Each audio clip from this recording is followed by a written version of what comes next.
Hi there. This week's article is called Relief. We had to ask for the answer to a mystery. Cindy and I wondered why the restaurant in the Dolphin Hotel in Southampton, England, was populated by one individual man at each table. In this very quiet, almost conversationless dining room, we learned that these were the captains of the ships which were in the busy port. The desire for privacy and a void in thought-provoking conversations like those on the ship which required decisions was a much prized commodity. This environment was the opposite of the Drones Club portrayed in Jeeves and Wister, though still of English origin. Life at sea in the U.S. Navy and others is one of privation. The ocean with its flat, straight horizon is all you can see on most days.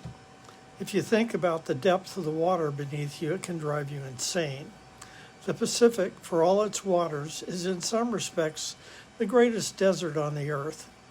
There's no relief from the view, the water is undrinkable, and should anything go wrong, you are completely on your own.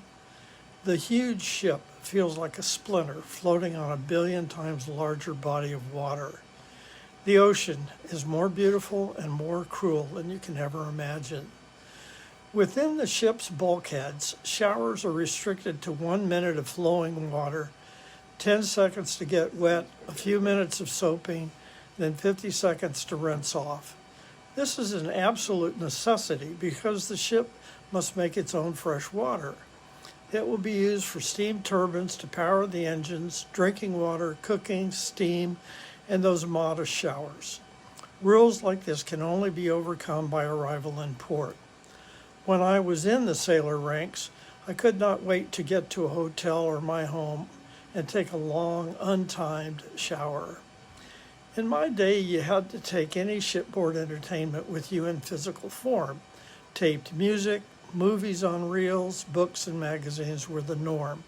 Karen Carpenter was the voice of home singing, "We've Only Just Begun." Our 2x2x2 lockers held very few of the elements of home front memories. Then there was the food, which was nothing like what Mom used to make. It was wholesome and nutritious, but typically lacked flavor. When I smuggled an extra can of chili powder into the kitchen one day, the captain asked, "Who made this chili?" I raised my hand in fear, but he said, "Finally, a good pot of Texas-style chili." The joy of coming into each port was unique, but Los Angeles was very special. On a clear day, the mountains surrounding the city appeared above the horizon long before the shore was in sight.